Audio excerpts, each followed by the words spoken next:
back, everybody, and thank you for tuning into today's video. Today we will be working on a pretty big fossil. It's actually the biggest fossil I've found to date, so that's pretty exciting in itself. But as we take a look here, you'll notice there's a pretty decent sized fossil up on top of this rock.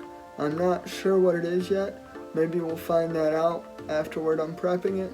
But then the second piece we'll be looking at is a gastropod directly under this big piece. So I'm not quite sure how that's going to work out yet, but that's the fun of it. I actually did a separate video a while back on this piece specifically, taking a closer look at everything that makes this piece unique. So if you haven't seen that video yet, it might be useful to go check that out before you finish watching this video. But without further ado, we'll get right into it. Okay, so I figured the best place to start would be to remove the fossil cap from the other side. You can see they fit together like that. So just to give you an idea of where this fossil is on the other side. And I've got a pretty nice fracture line there already. If I look at it too long, it might come off, so it shouldn't be too hard. I figured the best place to start would be right along the back of this fracture line. That way we don't come in direct contact with the fossil, and it's where the rock is already breaking, so there shouldn't be much resistance.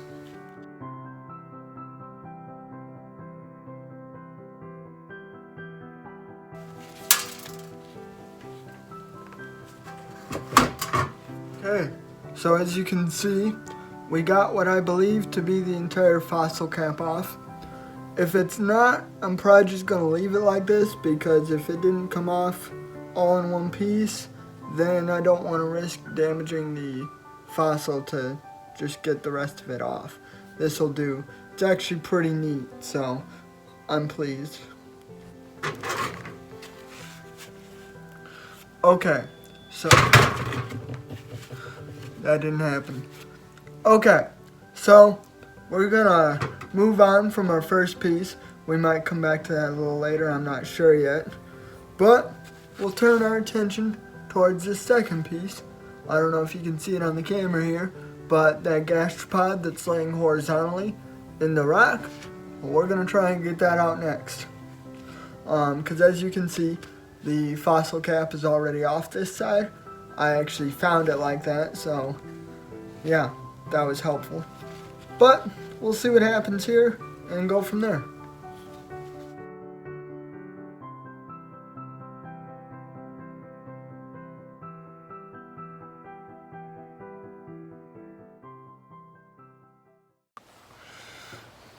Okay, so I've been using my pin pusher for about 10 minutes and it was working, but not all that well. So we're going to be a little bit more aggressive. I've got my chisel and my hammer. Typically for something like this, I would try and use my flathead, but I'm not really sure where that's at right now. So this will have to do, because what fun is having the tools you need when you need them. But anyway, we're going to make sure to wear our safety glasses with this too, because this can be a bit more exciting, so to speak. So yeah, we'll see how this goes.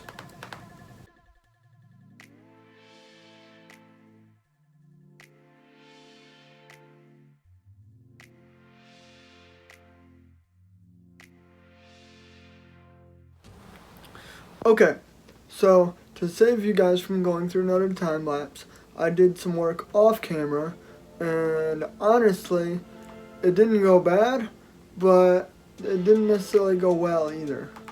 The gastropod that I was working on, it kind of didn't make much sense, because when you looked at it originally, it looked like it was sitting in its own little pocket.